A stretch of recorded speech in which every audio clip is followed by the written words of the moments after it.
काहे को बोझा लादे हुए है अहंकार का। मैं ये किया, मैं ये कर सकता हूं, मैं ये करूंगा। अरे अपने आप को प्रभु के चरणों की शरण में दे दे और कर्तव्य का पालन करते हुए भगवत स्मरण कर, बड़ा भला हो जाएगा। राधा वल्लभ भजत भज भली भली सब होए। जितना भला है वो सब भगवान के भजन में है। अगर भजन नहीं किया तो भला नहीं हो सकता। काहे को बोझा लादे है चिंता का, अब आगे क्या होगा? वही होगा जो मंगल भवन रचे हैं। बिल्कुल विश्वास करो। सुनो भरत भावी प्रबल बिलख कहो मुनिनाथ, हान लाभ जीवन मरण जस अपजस विधि हाथ। जो विधना ने लिख दिया छठी राव के अंक, राय घटे न तिल बढ़े रहुरे जीव निसंग। क्या चिंता करनी? चिंतन करो। तुम्हारी ये चिंता, भय, शोक, दुख ये तभी भागेंगे जैसे जैसे श्यामाजू का चिंतन करोगे, जैसे जैसे परमार्थ में आगे कदम बढ़ाओगे। तुम निश्चिंत हो जाओगे, निर्भय हो जाओगे, निशोक हो जाओगे। उदासीन जग में रहे। उदासीन कहते हैं ना किसी को मित्र बनाया ना किसी को शत्रु, सब में विराजमान मेरे प्राण प्यारे हरि हैं। ये क्रूरा अपि पापिनो न च सताम संभास सदृश्याश्चये सर्वान् वस्तुतया निरीक्ष परम स्वाराध्य बुद्धिर्मम। ये मेरे आचार्य का आदेश है। जो क्रूर हैं, पापी हैं, दुष्ट हैं, नीच हैं, वो तुम्हें दिखाई दे रहे। मेरी दृष्टि में आराध्य देव श्री राधा वल्लभ लाल, श्री कृष्णचंद्र जी सबके हृदय मंदिर में हम परमात्मा देखने के लिए चले हैं, ना कि क्रूर, पापी, दुष्ट, निंदक देखने के लिए चले हैं। हम साधना कर रहे हैं सब में परमात्मा का अनुभव करने के लिए। जड़ चैतन्य कछु नहीं दिखे, जहां दिखे तहां श्याम खड़े। ये सिद्धि है, ये साधना की परिपक्व अवस्था है कि अपने इष्ट को वासुदेवा स्वरमिति सा महात्मा सुदुर्लभा।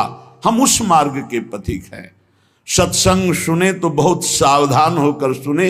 एक एक शब्द रहस्यपूर्ण होता है।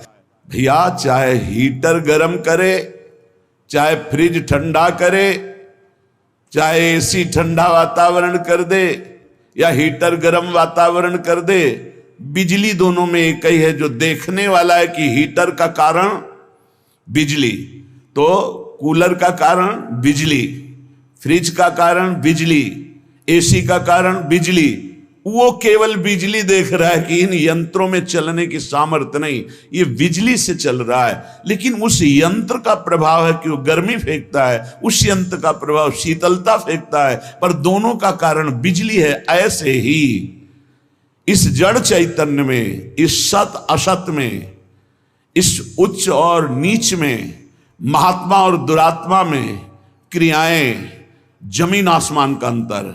पर साधक क्रिया दर्शन नहीं करता, साधक कारण तत्व को देखता है। तो कारण श्री हरिवंश भनम, कारण परम तत्व वही है, दूसरा नहीं। तुम्हारी दृष्टि स्थूल को देख रही है, शरीर और क्रियाओं को देख रही है, और संत और साधक भगवत मार्ग के पथिक उस तत्व का दर्शन करने निकले, तभी उन्हें तत्वदर्शी महात्मा कहा जाता है। इसीलिए अनाधिकारी संतों के वचनों का गूढ़ रहस्य न जानकर वो मनमानी आरोप थोप करके उनकी निंदा करके नरकगामी होता है। तो कह रहे हैं उदासीन जग में रहो।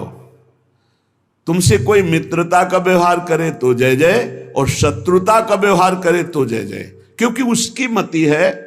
लेकिन मित्र और शत्रु व्यवहार है, लेकिन परमार्थ में नहीं। परमार्थ में वही परमात्म तत्व उसके हृदय में बैठा है, वही परमात्म तत्व मित्र के हृदय में बैठा है। सबके हित की, सबका मंगल, ये परमार्थ के पथिक। ऐसे पापी से आपको बात नहीं करनी चाहिए, आपके यहां नहीं आना चाहिए। कौन पापी है? पापी कौन है? हमारी समझ में पापी उसे तुम कहते हो जो भूल गया है, अपने स्वरूप को भूल गया, भगवान का विस्मरण हो गया, वही माया के गर्त में गिर गया। तो हम लोगों का कार्य क्या है? भूले हुए को स्मृति प्रदान करना।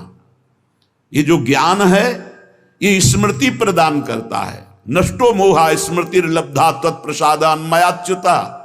तो संतों के हृदय में बैठ के कौन बोलते हैं? गोविंद ही तो बोलते हैं। तो गोविंद की वाणी क्या करती? नष्टो मोहा, मोह का नाश करके और भगवत स्मृति जागृत कर दे। पापी से घृणा मत करो, उसका पाप दूर हो जाएगा तो महात्मा हो जाएगा। कोई दुरात्मा नहीं है, भूल है, भ्रम है, अज्ञान है, अविद्या है, इसका नाश हो जाए तो महात्मा ही है, वो परमात्मा ही है। यही बात समझने के लिए तो साधना की जाती है। इसलिए ना किसी से द्वेष करो, ना किसी से राग, ना किसी से अपनापन, ना किसी से परायापन, सब में एक श्री भगवान विराजमान हैं। ये सारा संसार स्वयं श्याम सुंदर बने हुए हैं। मत्ता परतरम नान्यत किंचिदस्ति धनंजय, हे अर्जुन मेरे सिवा कुछ नहीं है, मैं ही मैं हूं। तो कह रहे फिर काहे को किसी से वैर करते हो, काहे किसी की निंदा करते हो? वो बैठा मुस्कुरा रहा है सच्चिदानंद की मैं छुपा छुपी का खेल खेल रहा हूं, तू पहचानने चला था, कहां पहचान पाया? मैं इस चादर को ओढ़े हुए जड़ चैतन्य की मैं ही विराजमान हूं, मुझको ढूंढ लो।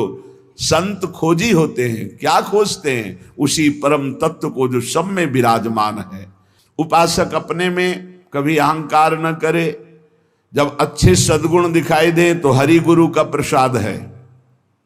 अपने से गलती हो जाए तो उसे भगवान की इच्छा ना माने, ये हमारा अज्ञान है, ये हमारी गलती, हमारा दोष है, और उस दोष का प्रायश्चित करे, दंड दे, क्षमा ना करे। दूसरों को भले क्षमा कर दे, अपने मन को क्षमा ना करे। जो अपने मन को सब क्षमा करते, सब दूसरों के जरा से दोष को क्षमा नहीं कर सकते, अपने पहाड़ जैसे पाप को भी क्षमा कर देते। यहां सिद्धांत उल्टा है। परमार्थ का पथिक अपने राय भर के भी दोष को पहाड़ के समान मानकर उसका प्रायश्चित करता है, और दूसरे के पहाड़ के समान दोष को भी राय के समान भी नहीं मानता है। ये परमार्थ के पथिक का स्वभाव होता है। हमारे से अच्छा बन गया श्री गुरुदेव की कृपा, श्री लाडली जी की कृपा। बुरा हो गया ये मेरी गलती, मेरी वासना है, ये मेरा अहंकार है कहीं जो मेरे से गलती करवा दिया। यही बात गोस्वामी तुलसीदास जी कहते हैं। सच्चा साधक कभी क्षमा नहीं करता अपने को, उसको प्रायश्चित गुरुजनों से मिलकर निश्चित करता है। जाओ इतने दिन व्रत रहो, परिक्रमा लगाओ, ये सब दंड मन को मिल रहा है, मन निर्मल होगा। अपने पापों को तो प्रायश्चित नहीं करते, दूसरे की जरा सी गलती को पहाड़ जैसा वर्णन कर देते। ये भगवान के दास नहीं होते, ये भगवत विमुख जन होते हैं। अगर आपके साथ कोई व्यवहार अनुकूल कर रहा है या प्रतिकूल, तो आप क्रिया को मत देखो, अनुकूल प्रतिकूल, कारण तत्व को देखो। हृदय में बैठा हुआ और प्रेरक रघुवंश विभूषण भगवान प्रेरणा कर रहा है। क्यों? क्योंकि मुझे वह अनुकूल प्रतिकूल से ऊपर उठाना चाहता है। इसलिए अनुकूल प्रतिकूल परिस्थिति सांसारिक पुरुष को हर्ष या शोक देती है, लेकिन भक्त को या भगवत मार्ग के पथिक को नहीं, क्योंकि वो कारण तत्व को देखता है। तब ये तिरस्कार, अपमान, निंदा देते हैं। जिसको प्रभु अपना लेते हैं उसके जीवन में ये जरूर कृपा करके आते हैं। तिरस्कार, अपमान, निंदा। क्यों? क्योंकि इसका एक चिपकाव का स्वभाव है। कोई जरा सा प्यार करे बस वो मान लेता है ये मेरा। कोई वस्तु अच्छी लगी, चिपक गया, बस उस वस्तु, इसके बिना मैं नहीं जी सकता। जो वस्तु, व्यक्ति, स्थान के प्रति ममता है, आसक्ति है, लगाव है, ये तिरस्कार, अपमान और निंदा के द्वारा दूर होता है। जब निंदा हुई, तिरस्कार हुआ, अपमान हुआ, जैसे बिल्वमंगल जी का तिरस्कार कर दिया, कट वचन बोले चिंतामणि ने, तो भगवान की तरफ कदम बढ़े। नहीं, जीव का जो मन है वो चिपकू स्वभाव का है, वो आसक्ति, वो ममता, वो राग कर लेता है। जरा सा बोल दे, जरा सा अनुकूल हो जाए तो वो उसी में राजी हो जाता है कि ये मेरा है।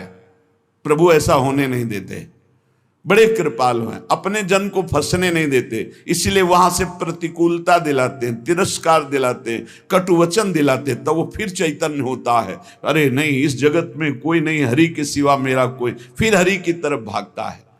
तो कह रहे कि ऐसी भगवान की अहेतुकी कृपा है कि जब जीव को भगवान अपनाते हैं तो तिरस्कार, अपमान, निंदा देते हैं। घबराओ मत, उतना ही देंगे जितने में तुम परिपक्व हो जाओगे। तुम्हारा पतन नहीं हो सकता, तुम इतना दुखी नहीं हो सकते कि परमार्थ छूट जाए। ए भाई, जिनको मिल गया हो तो छोड़ना मत कि पड़ोसी ठीक नहीं है, व्यवस्था ठीक नहीं है, कोई सेवा करने वाला नहीं। एक सोच बनी रहती है उपासकों के अंदर। बहुत पहले की बात है और अब भी वर्तमान में कुछ साधकों में हो सकती है, उसके निवारण के लिए हम प्रार्थना करते हैं। एक बार एक साधक ने कहा कि महाराज जी, आप हो तो हमारा जीवन आपके शासन से सही चल रहा है, कल जब आप नहीं होंगे तो आपका शासन नहीं होगा। आज उसका समाधान सबके लिए कह रहे हैं जिन साधकों के अंदर है। आप किसी मनुष्य की शरण में हो क्या? पहला हमारा प्रश्न है उन साधकों से जिनके हृदयों में ये बात है कि अगर सामने से ये शरीर चला जाएगा तो हमारी साधना बाधित हो जाएगी, हम एक असहाय, असमर्थ, अनाथ हो जाएंगे। तो हम ये पूछना चाहते हैं, आप पांच भौतिक शरीर के शरणागत हुए हैं क्या? तो उत्तर आएगा नहीं, क्योंकि कोई शरीर का शरणागत नहीं होता है। शरीर परिवर्तनशील, नाशवान, प्रतिपल नष्ट हो रहा है। आप किसकी शरणागत हो? आप उस चैतन्य घन की शरणागत हो जो सर्वलोक महेश्वर है, वही गुरु है, वही परमात्मा है और वही चराचर जगत में व्याप्त है। क्या वो त्रिकाल में तुमसे कभी अलग हो सकता है? और एक हम ज्ञानेश्वरी टीका जो श्रीमद् भगवत गीता जी की और श्रीमद् भागवत की कुछ की है, उसकी बात पढ़ करके उन्होंने कहा कि जब हम किसी सदगुरुदेव का वर्ण करते हैं तो सदगुरुदेव का सूक्ष्म स्वरूप हमारे हृदय में आके बैठ जाता है, और जब तक हम जीवन मुक्त नहीं हो जाते तब तक गुरुदेव भी जीवन मुक्त नहीं होंगे। कौन से गुरुदेव? जो आपके दिमाग में बैठ गए, आपके अंदर बैठ गए। एक शरीर है और एक तत्व है, और तत्व सशरीर तुम्हारे अंदर समा गया है। अब देखो, महाराज जी ने बात कही थी तो महाराज जी